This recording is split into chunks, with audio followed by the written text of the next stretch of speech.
সালামু আলাইকুম।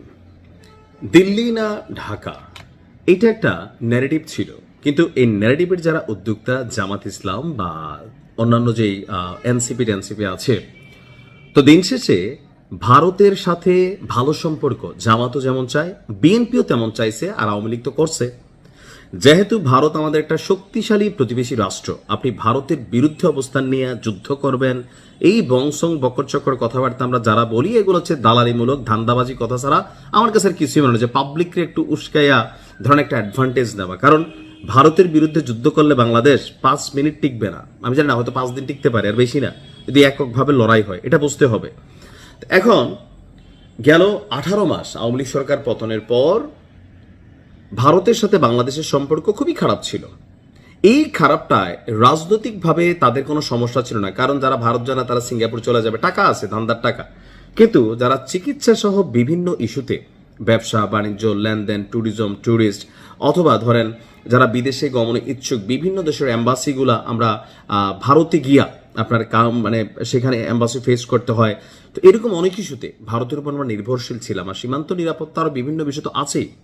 তো এই ইস্যুগুলোর মধ্যে ভারত বাংলাদেশ সরকারের মানে ইউনূস সরকার বনাম মোদী সরকার তৎকালীন প্রেক্ষাপটে ভিসা বন্ধের একটা খেলা চালু করে দিয়েছে। অনেক মানুষ এখানে বিপদে পড়ে গেছিল। তো দিন শেষে জনাব তারেক রহমান ক্ষমতায় আসার পর একটা ব্যতিক্রমী উদ্যোগ নিয়েছেন। বন্ধুত্বের প্রথম ধাপটা, প্রথম পদক্ষেপটা তারেক রহমান নিজে নিয়েছেন, অর্থাৎ উদ্যোগটা তিনি নিজেই নিয়েছেন। তো কি উদ্যোগ নিলেন? বাংলাদেশ হাই কমিশন, যেটা আমাদের ভারতের রাজধানী দিল্লিতে অবস্থানরত, সেই হাই কমিশন থেকে দীর্ঘদিন যাবৎ ভারতের জনগণকে বাংলাদেশে ভিসা দিচ্ছিল না। তবে এই খেলাটা কিন্তু ভারত শুরু করছে। ভারত যখন বাংলাদেশের ভিসা বন্ধ করলো, পাল্টা পদক্ষেপ হিসাবে বাংলাদেশ ও ভারতের ভিসা বন্ধ করলো। আর এই ভিসা বন্ধাবন্ধির খেলায় দুই দেশের সাধারণ মানুষ, জনগণ, ব্যবসায়ী সবাই কিন্তু বিপাকে ছিল। তো অবশেষে আপনার গতকালকে ভারতীয় নাগরিকদের বাংলাদেশের ভিসা দেওয়া শুরু করেছে বাংলাদেশ, ভারতের নাগরিকদের। আর এটা ইন্ডিয়া টুডের প্রতিবেদন থেকে আমরা যেটা দেখছি, প্রতিবেদনে বলা হচ্ছে বিএনপি নেতৃত্বাধীন সরকার ক্ষমতায় আসার 3 দিনের মাথায় দুই দেশের কূটনৈতিক সম্পর্কের একটা অগ্রগতি ঘটাইতে আপনার চেষ্টা করেছে। বাংলাদেশ হাই কমিশনের বরাতে ইন্ডিয়া টুডে লিখছে যে শুক্রবার সকাল থেকেই ভারতীয়দের জন্য সব ধরনের ভিসা বাংলাদেশ দিচ্ছে।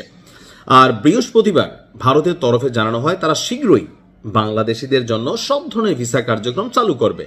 অর্থাৎ বৃহস্পতিবার যখন ভারত ঘোষণা দিল, শুক্রবার আমরা আগেই নিজেরা করলাম। এখন এটা কি জনাব তারেক রহমান ভুল করলো না সঠিক করলো? সঠিক করছে ভাই। যারা এসব ডায়লগবাজি মানে, এদের অ্যাকাউন্টে কোটি কোটি টাকা, ধান্দার টাকা, এমনে টাকা, হেমনে টাকা, ফান্ডের টাকা, এদের ভাই এই দেশ এই দেশ, পাকিস্তান টাকিস্তান, বিভিন্ন সিঙ্গাপুর, ইউরোপ, আমেরিকা, বহুত দেশে হোল্ডিং হ্যান্ড আছে। এরা ভারত না গেলেও কিছু যায় আসে না, ভারতের সাথে ব্যবসা বাণিজ্যদের কিছু হচ্ছে না, এদের ধান্দা। হ্যালো, হ্যাঁ, এটা আমার লোক বা ওইখানে পাঠাইছে লোক, মাল পানি, এদের তো এগুলো সমস্যা নাই। আমি বরাবরই বলি ভারতের সাথে বাংলাদেশের সম্পর্কের জায়গাটা, আমি বলছি যে বন্ধুত্বের সম্পর্কের জায়গাটা হবে উইথ অনার।